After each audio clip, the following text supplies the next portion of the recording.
एहसन साहब, दो बड़े डेलीगेशन हमारे दोस्त मुल्कों की तरफ से इस्लामाबाद, कुछ तो उनकी एडवांस टीम शायद आना शुरू हो गई है। जेडी वैंस अमरीकी टीम को लीड कर रहे होंगे, साथ स्टीव विटकॉफ और जार्ड कुशनर होंगे।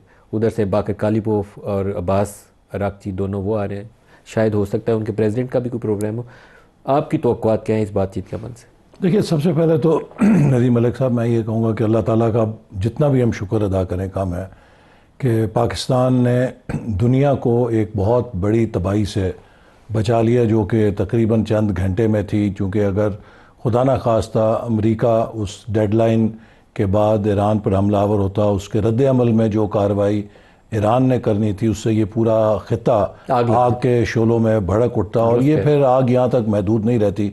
इसके नतीजे में मज़ीद बहुत से मुश्किलात होती हैं। और अगर आप सिर्फ यही तसव्वुर करें कि अगर तेल की कीमत $150-200 बैरल पे चली जाती, तो उसके बाद जो तरक्की पजीद ममालिक हैं, पता नहीं 193 में से 70-80 ममालिक शायद डिफ़ॉल्ट कर जाते, और उसके गरीबों पर, गुर्बत पर क्या असरात होते। तो ये मैं तो समझता हूँ कि एक किस्म की तीसरी मुआशी आलमी जंग के धाने से हम वापस आए हैं। और पाकिस्तान ने जो इसमें किरदार अदा किया है, जिसमें प्राइम मिनिस्टर शहबाज शरीफ और फील्ड मार्शल आसिम मुनीर यकीनन बहुत खराज तहसीन के मुस्तहक हैं कि उनके कोशिशों से ये तबाही से हम फिल वक्त बच गए हैं। और मैं समझता हूँ कि अब इतने हाई स्टेक्स हो चुके हैं कि दोनों ईरान की और अमेरिका की लीडरशिप यकीनन अगर यहाँ तक आमादा हुए हैं, तो वो भी एक संजीदगी के साथ आ रहे हैं कि इस मसले का हल निकालें। चूँकि शायद किसी फरीक के लिए भी अब ये मुमकिन नहीं है कि वो इसको एक तरफ़ा तौर पे चला सके। और इसलिए मैं तो पुरुमीद हूँ कि इंशाअल्लाह ताला यकीनन इन मुज़ाकरात के नतीजे में एक ऐसा हल निकलेगा कि जिससे हम इस कॉन्फ्लिक्ट को रोकने में कामयाब हो सकेंगे। चूँकि अगर इसका इम्कान ना होता कि दोनों फरीकैन संजीदा हैं, तो शायद इस मुज़ाकरात की नौबत ना आती। और पाकिस्तान इसमें इंशाल्लाह पूरा अपना किरदार भी अदा करेगा, और साथ साथ हमारे जो बरादर दोस्त ममालिक हैं, उन्होंने भी पस पर्दा जो किरदार अदा किया है, हम समझते हैं कि वो भी बहुत मुफीद है, जिसने हमें मजबूती दी सफारती तौर पे। और मैं फिर एक बार अमेरिका की सदर, उनकी लीडरशिप, और ईरान के सदर, उनकी लीडरशिप का शुक्रिया अदा करूँगा कि उन्होंने पाकिस्तान पर इस एतमाद का इजहार किया। सर, एक अल्लाह की तरफ बाज़ रहमत का आपके साया होता है ना।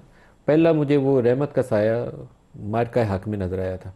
आपको शायद बहुत सारे लोगों को हमें यकीन नहीं था कि हम इतने थोड़े वक्त में उनके 5-6 जहाज़ गिरा के और उसको मलिया मेट, उसका गरूर सारा मलिया मेट कर देंगे। दूसरा ये मुझे अब नज़र आ रहा है कि अमेरिका जो अपने आप को सोल सुपर पावर के तौर पर एक एरोगेंस के साथ पूरी दुनिया में घूमता था, वो बातचीत के लिए इस्लामाबाद आ रहा है। और बाकी तो हमने मुसलमान मुल्कों को जिस तरीके से एंगेज किया, एक तरफ सऊदी अरब हो और एक तरफ ईरान हो, तो वन कैन अंडरस्टैंड कि कितनी मुश्किल सफारतकारी होगी। तो इट्स अ मिरेकल। मैं समझता हूँ कि कोई शुबा नहीं है कि अल्लाह ताला की ये ख़ास रहमत है। और पाकिस्तान इंशाल्लाह, मुझे यकीन है कि आने वाले वक्त में पाकिस्तान के लिए बहुत अच्छा वक्त है। और ये हमारे लिए जो एक टर्निंग पॉइंट बना, वो आपने दुरुस्त कहा कि मार्का हक। और इसमें यकीनन फील्ड मार्शल आसिम मुनीर की क़यादत ने पाकिस्तान के दफाई सलाहियत में एक क्वालिटेटिव चेंज लाई कि माजी की क़यादत जो कि बहुत अपोलोजेटिक थी, उसके मुकाबले में उन्होंने पाकिस्तान की हमारी दफाई क़यादत के अंदर एक एतमाद पैदा किया, एक जुर्रत पैदा की, और एक बड़ी क्लैरिटी के साथ बहुत से फ़ैसले भी किए। और उसी का नतीजा है कि एक ख़ास, जो आप देख सकते हैं इस वक्त सियासी और अस्करी क़यादत के दरमियान बिल्कुल जिसे हकीकत में कह सकते हैं कि यूनिटी है। हर फैसले में एक कॉमन विजन है पाकिस्तान के मुस्तकबिल के लिए, चाहे वो दफाई मामलात हैं, चाहे वो मुआशी मामलात हैं, चाहे वो सफारती मामलात हैं। यही पाकिस्तान के मुस्तकबिल की कुंजी है।